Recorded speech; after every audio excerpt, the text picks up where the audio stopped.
Olá, esse vídeo é um projeto para a Feira de Ciências que tem por tema a exploração do uso de produtos em animais, produzido pelos estudantes do Instituto Federal de Brasília, Campus Planaltina, a terceira Feira de Ciências virtual. Os testes animais, eles durante muitos anos foram a principal fonte de pesquisas e avanços tecnológicos no mundo. Hoje já é diferente, porque a gente tem outras formas de pesquisas que não precisam usar esses animais. Mas a problemática está na crueldade imposta por esses animais. Os testes que muitas vezes causam dor, irritação no animal, muitas vezes a morte. Bom, esses tipos de testes, eles se mantêm hoje, principalmente na China. A China é um dos poucos países que ainda é permitido usar os animais em teste. É legal lá. Os Estados Unidos, ele e a China retêm os maiores lucros na indústria dos cosméticos, com participação, claro, dos animais, né, nos testes. Estimou-se também que foram mortos entre 70 e 100 milhões de animais em experiências científicas.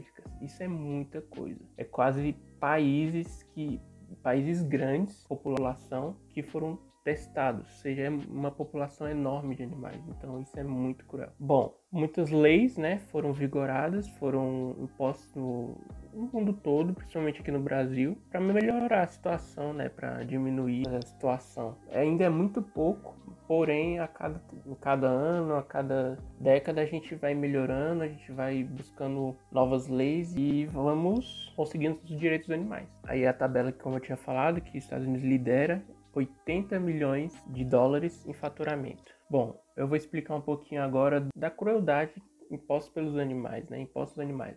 Vou citar dois exemplos, o dos coelhos e o dos ratos, que são os mais comuns. Se você pensa em experiência em animais, você pensa em coelhos e ratos. Bom, nos olhos dos coelhos, eles colocam químicos, os químicos que eles querem testar, porque os olhos dos coelhos são grandes, né? Então eles têm uma melhor visualização. Porém, esses químicos causam irritação e dor ao animal, o que muitas vezes leva ele a ser preso para que ele não tente arrancar os próprios olhos. Olha o quanto isso é cruel. E aos ratos, roedores em geral, eles são muito utilizados porque têm um período de vida curto e uma reprodução muito rápida. Ou seja, eles conseguem analisar o efeito do cosmético, o efeito do remédio em gerações de ratos, pai, mãe, etc. Os que acabam morrendo simplesmente morrem, eles analisam os resultados. Mas os que não, eles veem se esses cosméticos deixam o animal infértil, se influencia na reprodução e assim por diante. Olá, eu sou a Samara e eu vou falar um pouco sobre as perspectivas do habitat. Então, mais de 100 mil orangotangos, eles foram mortos nos últimos 16 anos, vítima de exploração animal e a degradação dos habitats, onde eles vivem, né? 10% dos habitats desses animais estão sendo usados para plantações de coqueiro de dendê, que dá origem ao óleo de palma, né? E para quem não sabe, o óleo de palma é o mesmo que o azeite de dendê, só que ele é refinado. E esse óleo, ele é um dos mais usados no mundo inteiro, até mesmo mais que o óleo de soja, porque ele é utilizado em receitas de vários produtos que consumimos, como alimentos, batons, sabonete e por aí vai. No mundo todo, o óleo de palma, ele corresponde a 0,4% do desmatamento, mas em regiões como a Indonésia, a Malásia, esse percentual ele aumenta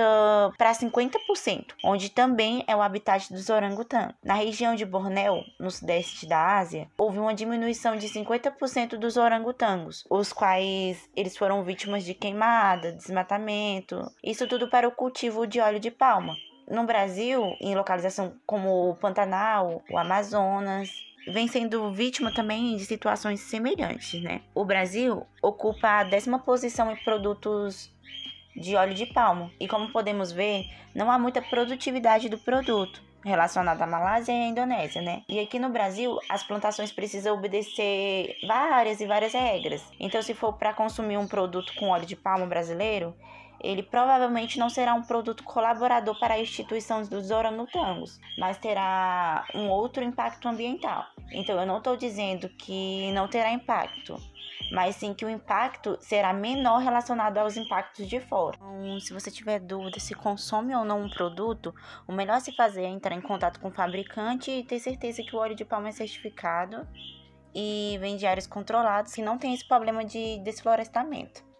O óleo de palma sozinho corresponde a 30% de óleo consumido no mundo, mas ele ocupa apenas 10% da área mundial destinada aos óleos vegetais. Ou seja, o coqueiro de dendê ele é super eficiente para desflorestar menos.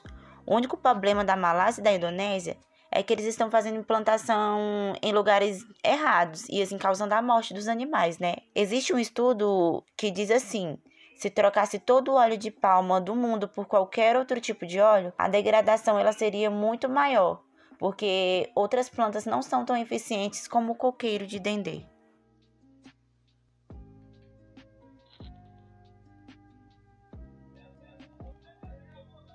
Pessoal, boa tarde. Eu sou a Larissa, a zootecnista do campus, hoje também médica veterinária.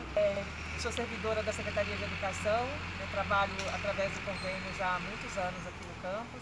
Eu já era servidora do Colégio Agrícola e tenho uma honra muito grande de continuar trabalhando aqui. Eu também sou coordenadora do Projeto Fiel, idealizadora desse projeto que a gente tem muito carinho, muito amor, que é um projeto que a gente procura ajudar principalmente cães e gatos aqui na região do IF, onde a gente tem um alto índice de abandono. É um trabalho de sucesso que a gente tem desde 2014. Então, hoje eu vou falar um pouquinho sobre o uso de animais no mercado de cosméticos, os testes com animais no mercado de cosméticos, que é um mercado muito rico, um mercado muito poderoso e uma indústria muito poderosa, que ao longo dos séculos, culturalmente sempre usou os animais nos testes. O que a gente tem visto ao longo das últimas décadas é uma mudança nesse pensamento, uma pressão popular muito forte para que ocorra essa modificação, de que não se usem mais coelhos, macacos, cães. A gente tem histórias muito bonitas de empresas que se reinventaram, criaram novas tecnologias para produzir sem precisar testar seus cosméticos, sem usar as suas fontes em animais. Então, e tem empresas que nunca utilizaram, a gente vai ter sempre que falar da Natura, que talvez seja a nossa empresa nacional mais dedicada à causa animal, à proteção não só dos animais, mas de toda a biodiversidade. Faz um trabalho muito bonito na Amazônia também. Então, eu vou só exemplificar que a gente hoje não precisa de muito recurso, As pessoas falam, mas esses produtos que não são testados em animais, eles são mais caros. Não, não são. Hoje eles são acessíveis, são baratos. Natura também está aí para falar, o Boticário. A Davene, que é uma linha popular também, não utiliza. Eu trouxe até uns para exemplificar. Isso aqui a gente compra no Atacadão, tá bom? Esse aqui, é uma linha Green Roll, ainda bem escrito aqui. Um produto para vegano. Então ele não usa nada de origem animal, tá bom? E esse daqui também que eu gosto muito, Ceylon Line, excelente. Ele não só não testa, como apoia a causa animal, doa parte da renda para programas de proteção animal também. Isso aqui custa R$10 no Atacadão. Então a gente vê também algumas redes de supermercado apoiando e adquirindo esses produtos para serem vendidos também. Então é uma luta que vale a pena a gente abraçar a causa animal, a luta para que os animais tenham voz. É um caminho que não tem mais volta. Eles merecem o planeta tanto ou mais do que nós. É isso. Obrigada, é um prazer. E o que precisar, eu estou aqui no campus. Mas o que pode ser feito então frente a essa problemática? Bom, alguns estados têm proibido o teste de cosméticos em animais, como os descritos nos slides. Isso já é um caminho na contribuição de abusos contra animais e até para evitar a exploração. Agora, no campo das experiências em cosméticos, principalmente, existem alguns métodos que podem ser estudados, descritos pelas resoluções normativas da CONSEA nos números 1831 de 2014 e de 2016. Para a corrosão ocular, nós temos os métodos OECD, sendo eles a OECD TG 491 e 492, as diretrizes da OECD. O método 491 utiliza-se de células córneas de coelho cultivadas para medir citoxicidade, ou seja, a capacidade de células cultivadas de promover alterações nestas. O método 492 é o teste em modelos tridimensionais com queratinócitos humanos primários para medir risco ocular. Ambos são medidos em ensaio de viabilidade celular, MTT, que avalia a atividade metabólica. Para avaliar sensibilização cutânea, temos os métodos OECD-TG 442C e 442D. O método 442C compreende a avaliação da reatividade proteica, quantificando a reatividade de produtos químicos nos modelos peptídeos sintéticos com lisina e cisteína. Já o método 442D faz o uso de linhagem de células queratinócitas humanas imortalizadas. Essa linhagem contém luciferase em controle transcricional de promotor constitutivo e que é suprarregulador, sensibilizador de contato. Para avaliar toxicidade reprodutiva, temos os métodos OECD-TG 421 e 422. O 421 gera informações iniciais de efeitos de uma substância, avaliando a atividade de reprodução masculina e feminina, fertilização e outros aspectos da reprodução. O método 422 também fornece informações, mas sobre eventuais riscos de saúde e reprodução em exposição repetida, combinando toxicidade de doses repetidas e irreprodutiva. Para avaliar contaminação pirogênica, ou seja, basicamente reações causadas por bactérias e fungos, temos os testes endotoxina bacteriana. Esses testes quantifica ou identifica endotoxinas de bactérias gram-negativas em amostras que serão extraídas. Para avaliar corrosão da pele, temos os métodos OECD-TG 430, 431, 435 e 439. Dentre esses métodos, o método 439 faz a abordagem da epiderme humana reconstituída em laboratório para analisar compostos químicos irritantes que podem caracterizar principalmente o eritema, basicamente a alergia e edema, aumento da espessura e a mudança na cor da pele. O método 435 faz o uso da membrana artificial para avaliar substâncias corrosivas, aplicando então um composto nessa superfície. Para avaliar a absorção cutânea, temos os métodos OECD-TG 428, que descreve o teste da substância requerida em superfície da amostra de pele entre duas câmaras de difusão, doadora e receptora, quantificando assim a permeabilidade e a absorção. Bom, o que foi descrito não é quase válido em pesquisas e desenvolvimentos medicinais. Contudo, alguns aspectos da pesquisa de Disney que julgam serem relevantes podem ser aprimorados e desenvolvidos. Por exemplo, um método de reduzir, refinar e substituir, que podemos evidenciá-lo em testes em vivo, em micro-organismos. Outro método abordado em pesquisa são as simulações e modelos computacionais, ou seja, os testes em si. Todos esses métodos descritos são alternativas, cientificamente desenvolvidas, podem ser aplicados e outros até aprimorados. Por exemplo, testes de produtos corrosivos, antes aplicados em ós de coelhos como um exemplo dos procedimentos nesses testes, podem ser substituídos pelo método OECD-TG 491, com o cultivo de suas células córneas ao invés de aplicação direta em seus olhos. Mas de qualquer modo, podemos ajudar, não compactuando com marcas que tenham seus produtos derivados da exploração animal ou que sejam testados nos mesmos. Exploração animal, produtos veganos.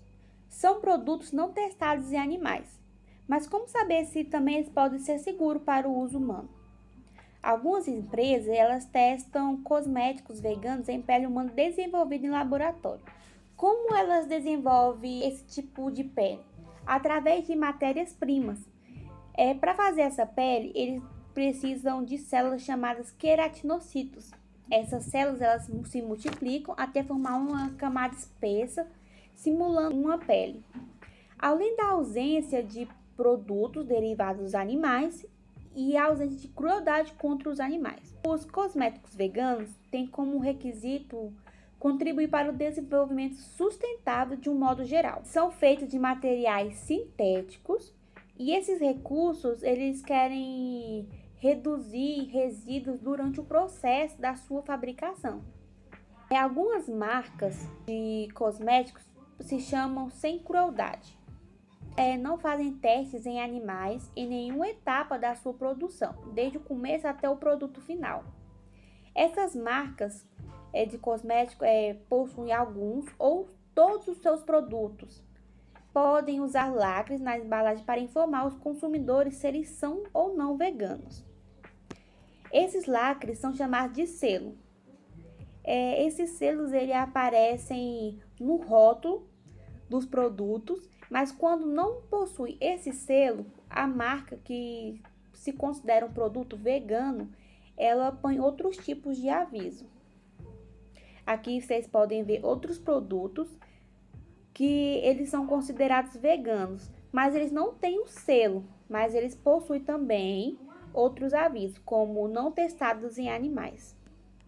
Esses produtos vêm sendo fatores de grande auxílio na exploração animal, ao passo que evidenciam marcas como produtos de beleza da Bem e outros mencionados que poderiam ser utilizados pela população, no lugar desses que ainda testam em animais, para diminuirmos o impacto dessa exploração, decrescermos suas taxas. Marcas como a The Body Shop, nesse cenário, são de suma importância para a conscientização do público consumidor. A ideia não é boicotar, mas com ações como essas podemos alertar empresas para que se reinventem. Lembrando que mercadorias têm sempre um destinado, pessoas para comprá-los, senão estes não rendem. Animais também são vidas que devem ser respeitadas, assim como seres humanos, independente do desenvolvimento humano ou não. E fica então as referências para esse trabalho, seja a confecção dos slides ou a pesquisa em si.